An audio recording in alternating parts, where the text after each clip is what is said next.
क्या हम वाकई एक आलमी जंग के दहाने पर खड़े हैं? क्या ईरान और इजराइल की हालिया जंग सिर्फ दो ममालिक का झगड़ा है, या ये आग पूरी दुनिया को अपनी लपेट में ले सकती है? दुनिया भर में खौफ की एक लहर दौड़ चुकी है, क्योंकि मशरिक़ वुस्ता की ज़मीन एक बार फिर खून आलूद होती जा रही है। आज जो कुछ हो रहा है वो किसी मामूली तसादुम का तसलसल नहीं, बल्कि एक ऐसी जंग की शुरुआत लग रही है जो तारीख के सफ़हात को दोबारा स्याह कर सकती है। इजराइल ने ईरान पर हमला किया, ये कहते हुए कि ईरान का एटमी और अस्करी प्रोग्राम मुस्तकबिल में आलमी अमन के लिए ख़तरा बन सकता है। मगर सवाल ये है, ख़तरा बनने से पहले हमला क्यों? इजराइल ने अपने ही मफरूज़ों की बुनियाद पर ईरान के अंदर कई मकामात को निशाना बनाया। इन हमलों में ईरान के अहम फौजी अफसरान, साइंसदान और अस्करी तनसीबात को तबाह करने की कोशिश की गई। इजराइल ने इस ज़ारहियत को पेशगी दिफा करार दिया, लेकिन आलमी सतह पर इसे एक खुली दरअंदाजी और जंग का आगाज़ करार दिया जा रहा है। दुनिया के बेशतर ममालिक ने इजराइली हमले को नापसंदीदी की निगाह से देखा। अक़वाम मुत्तहिदा ने फौरी इजलास बुलाया और यूरोपीय यूनियन ने इजराइल से तहम्मुल का मुज़ाहरा करने की अपील की। इस्लामी ममालिक में शदीद गम व गुस्सा फैल गया। पाकिस्तान, तुर्की, मलेशिया, कतर, शाम और इराक ने ईरान के मौक़िफ़ की तायीद की, जबकि रूस और चीन ने खुलकर ईरान की हिमायत का इशारा दिया। इजराइल इस वक्त सफारती सतह पर तन्हाई का शिकार है, मगर अमरीका की ज़बानी हिमायत उसे वक्ती हौसला दे रही है। ईरान ने इजराइली हमले के जवाब में बिजली की सी तेज़ी से जवाबी कार्रवाई की। रोज़ाना की बुनियाद पर सैकड़ों मिसाइल फायर किए जा रहे हैं।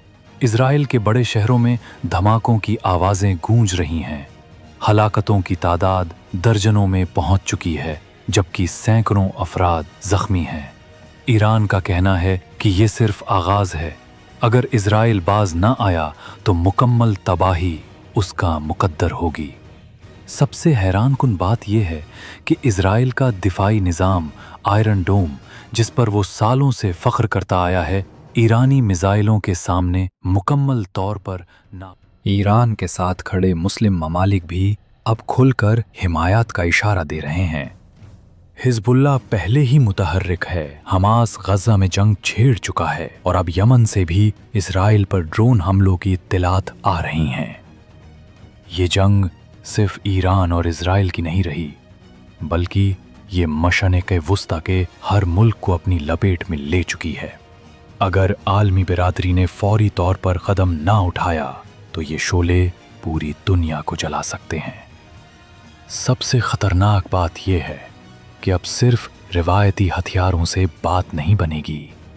दुनिया के पास जदीद तरीन टेक्नोलॉजी, ड्रोन्स, साइबर हथियार और एटमी असलहा मौजूद है। अगर ये जंग वाकई आलमी सतह पर फैल गई तो इसकी तबाही का अंदाज़ा लगाना भी मुमकिन नहीं। लाखों अफराद की हलाकत, करोड़ों की हिजरत, आलमी माशियात की तबाही और इंसानी तारीख़ का सबसे स्याह बाब, यही इस जंग का अंजाम हो सकता है। नेतन्याहू मुसलसल कह रहे हैं कि हम ईरान को बर्दाश्त नहीं करेंगे, और आयतुल्लाह ख़ामनाई का दो टूक ऐलान है कि अगर हम पर हमला हुआ तो पूरे इजराइल को मिटा देंगे। दोनों रहनुमा इस जंग को मुकद्दस फर्ज करार दे चुके हैं।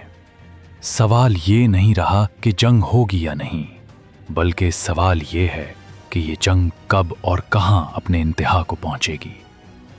क्या दुनिया जागेगी या खामोशी से तबाही का इंतजार करेगी? क्या हम सब सिर्फ तमाशाई बने रहेंगे या अमन की आवाज बुलंद करेंगे? ये वीडियो खत्म हो सकती है, मगर सवाल अभी जिंदा है। क्या ये जंग वाकई आखिरी होगी, या ये दुनिया की आखिरी सांसों की शुरुआत?